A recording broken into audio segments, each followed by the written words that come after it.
Now look, just like serving on the board of Burisma, any idiot can run down the results of New Hampshire. You can pretty easily summarize it by basically saying a white person beat out a bunch of other white people. At this point, honestly, the primary field is whiter than the stuff on the ground in New Hampshire, or what is left on the dashboard of a car rented by Hunter Biden. But how can you truly understand what actually happened? How can you possibly know what nondescript dullard is right for you? It's such a tough choice. It's actually pretty helpful if you think about the field as the cast of The Office. For example, Michael Bennet. You know who he is, of course? He's a sitting U.S. senator finished with 905 votes, which equates to a crisp 0.3%. Incidentally, the same alcohol percentage of Michelob Ultra. Who is Michael Bennet? Well, I don't know. I don't even think his family knows. But on The Office, who is Michael Bennet? Believe it or not, here he is. It's not Jim. No, it's the guy in the background, the guy over his shoulder there. That guy. That's pretty much Michael Bennet. I don't even know if he knew he was even in the scene. That's the kind of impact he's had. Michael Bennet. Right after this scene, he actually kind of disappeared, and his family has never even seen him again. Just like the real Michael Bennet. I mean, I assume they don't want to see him after that state disaster. How about Andrew Yang? Now, Andrew Yang had a little bit of a run. You know, like Bennet, he also dropped out right after the polls closed in New Hampshire. Yes, he finished 8th with 2.8%, but he did finish first on Reddit. Andrew Yang is basically Oscar from The Office. He's always kind of talking about math, and he's probably one of the only competent people in the entire show. But he doesn't talk a lot. He doesn't get a lot of words out, and unfortunately, he handed half of his economics plan and his signature policy completely to be designed by Kevin carrying chili. I'm serious about this stuff. I'm up the night before, pressing garlic and dicing whole tomatoes. I toast my own ancho chilies.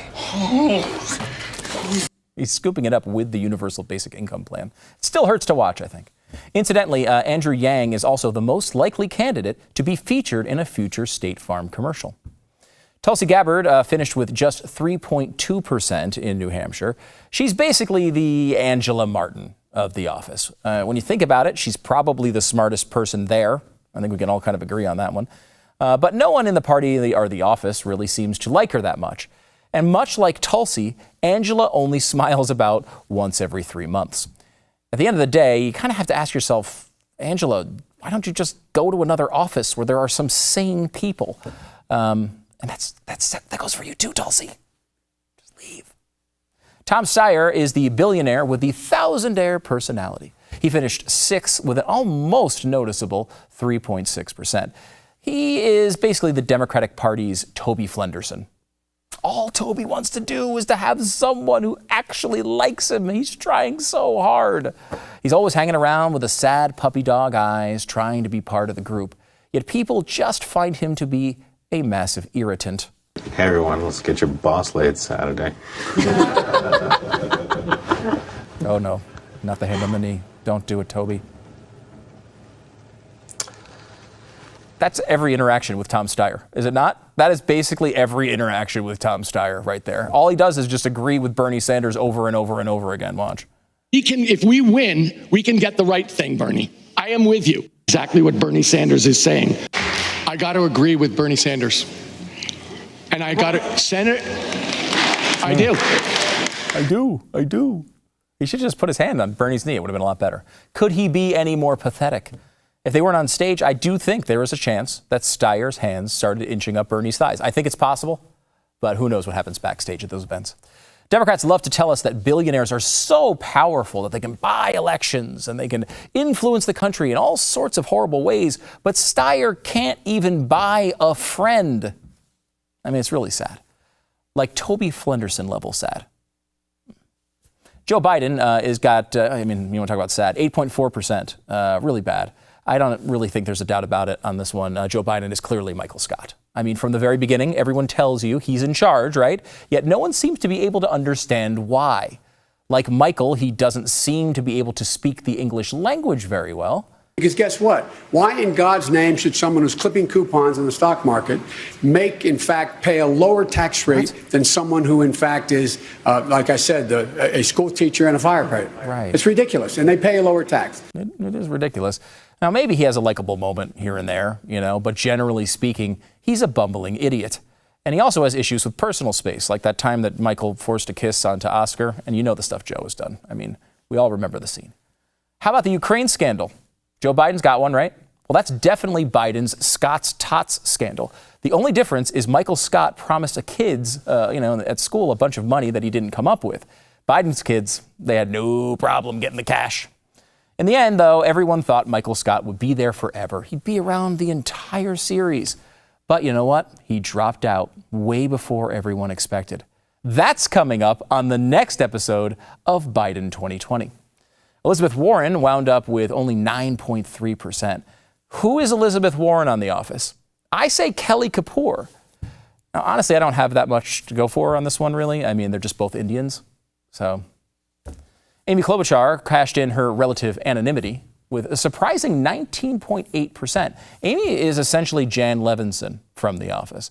Now, on paper, Kloby should have been a top-tier candidate this whole time. She has a great electoral record, pretty much better than anyone running.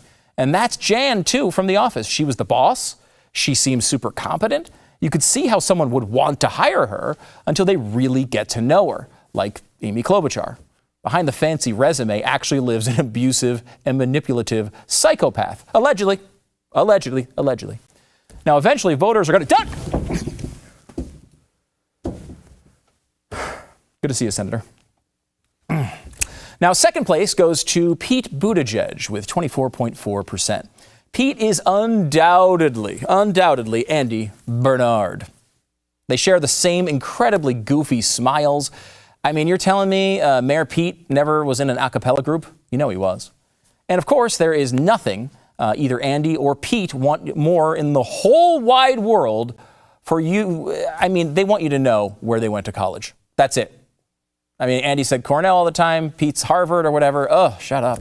And like Pete, Andy seemed to be kind of a pretty good addition to the cast initially. I mean, dude was in The Hangover after all. But honestly, by the end, you realize they're both just really annoying characters that you wish you were never aware of.